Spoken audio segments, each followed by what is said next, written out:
Hi, this is Coach Jay with the UBC podcast. The goal is to provide key information to the basketball community in informative series of 10 to 15-minute sessions. Please like and subscribe to the page to stay updated. This is the Basketball is Broken series, Volume 1, Episode 4. Yes, basketball is broken, but we can help fix this collectively. Let's all have a discussion. The coaches, the parents, the players, and the trainers. Let's come together and get this game back on track.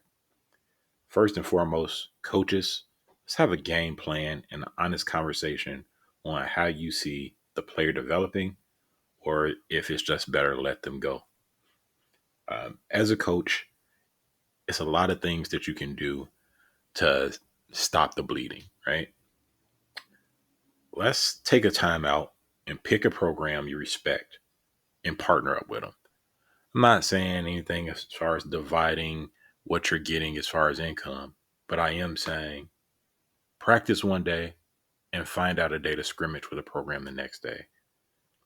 That way, the kids are getting in good, healthy reps. Practicing up and down the court with your team, with guys that you already have some level of faith in and your confidence is high with, doesn't really help you out.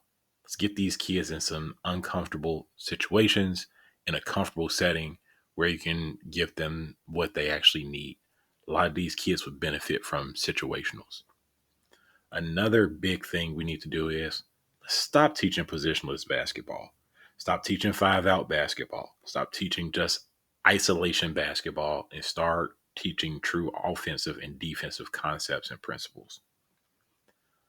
I've stated it and probably overstated it, the fact that none of these kids really have fundamentals, and that's not just fundamental skills, it's a fundamental understanding of the game. And that fully lies on our coaches and the lack thereof with their coaching principles and development. So getting back to those fundamentals as far as how to close out properly, rebounding, not causing a bunch of turnovers, like just very basic things to the game and to winning games, right? That helps. Something else that would be very instrumental in helping these kids get back into their proper roles and into playing proper basketball is start teaching positions. I'm not saying traditional positions where it's you're the center, this is all you can do, power forward, small forward, shooting guard, point guard. Oh, that's layman's basketball. We're way beyond that, right? Start teaching kids how to be a facilitator. Start teaching kids how to own a role along those lines.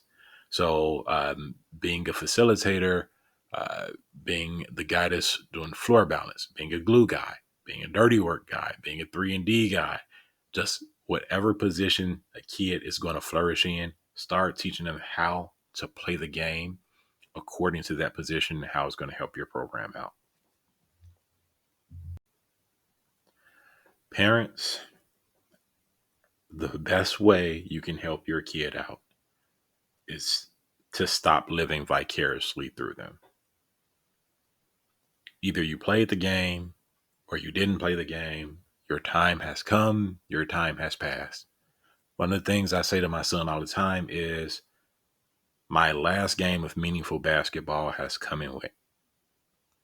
There is no more meaningful basketball for me. Everything basketball related is all on you. I'm not putting pressure on you, but it's your life. It's your decision. It's your work.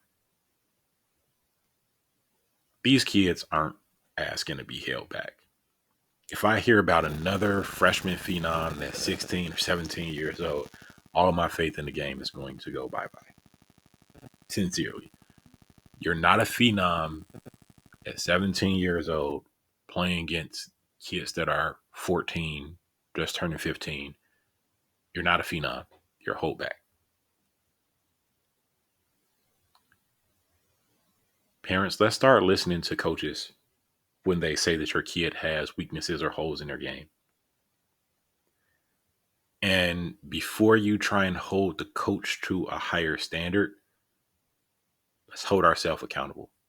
Let's hold our kid accountable. Are they coming to practice? Are they preparing on their own? Do they know the plays? Are they even really good, or are they just telling you that they're good? What does the eye test tell you? I can't overstate this. As a parent, you set the tone on how your child's career will pan out. Are they always going to look for you to pick them up when they fail at something? Or will they learn to stand on their own 2 feet? It's the question that we need to ask ourselves, and we need to proceed accordingly if we want them to learn to stand on their own 2 feet, because it's only so long life will allow you to babysit them. Trainers, let's push the game forward by taking a step backward. Now, stop teaching kids how to be robots. This usually happens with a bunch of cone drills. And with those cone drills, everyone you train, their game looks exactly the same. So, first pro tip I'm going to give you is when you train that way and you're posting these clips on Instagram, if I'm a great player, or if I'm a great coach, I'm going to have my kid watch your Instagram reels, and I'm going to tell them where to defend, going to tell them the timing, the rhythm of your dribbles, and we're going to lock it up. And it's that simple. You can teach them, let's say, a Delson training method where it's more so read and react. And that's going to be harder to guard and harder to take the timing and say, okay, I know how to defend this guy. Additionally, let's start getting back to teaching fundamentals, right? A good pump fake, a good jab step, a good pass fake, a great triple threat to start off will make most players look a lot better than what they are. It actually translates a lot better to high school basketball and elementary school basketball than all of the cone drills that you have them doing, because that triple threat is going to be instrumental against zone defenses. Second pro tip: when you take on a new player, start doing player assessments.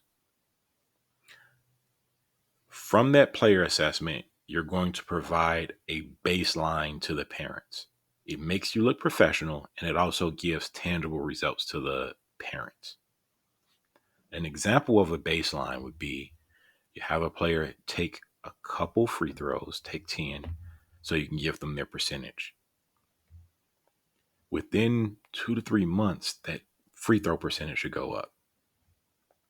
Whatever you're going to train them on, if you're teaching them how to do 2 dribble pull-ups, if you're teaching them to be a corner threat, whatever is going on, you need to be tracking those stats and not relying on Instagram reels and highlights where we know that you're cutting and pasting the drills, and the mistakes that are made, you're not showing the misses. And the misses matter because field goal percentages matter. You know where you should be taking shots from on the floor.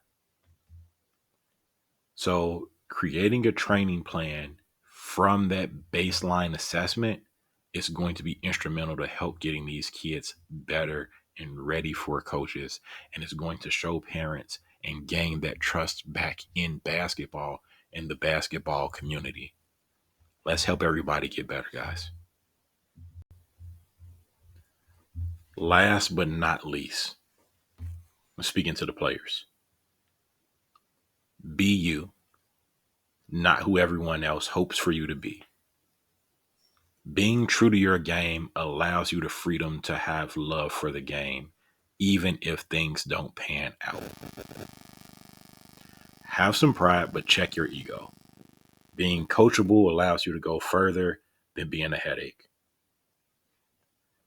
Really, truly study the game. If you look at any innovator of the game, they understood how to work inside of the rules to make themselves impossible to guard. Kobe's pump fake and foul baiting created a rule change. Manu Ginobili's Euro step changed the way that we play basketball. The James Harden step back, sidestep, it's changed the way that we've played basketball. But it wouldn't have happened if they didn't have a fundamental understanding of the rules and how to manipulate the rules. How can you change the game if you're just being robotic? How can you change the game if you're relying on your parents to get you playing time and not your skills?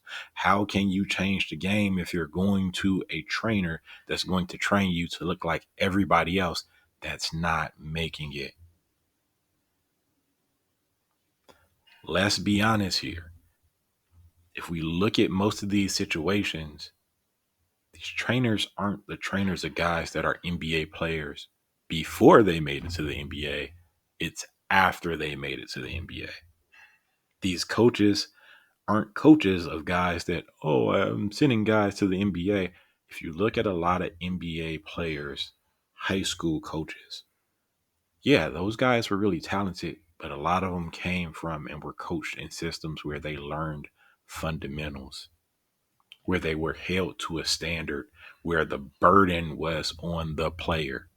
Again, the burden is on the player to show up to practice, to stay late and get shots up, to do some work on their own, to be a good teammate. Players, let's take some accountability in our own dreams. Dreams don't become reality if you don't work. I don't care about anybody else.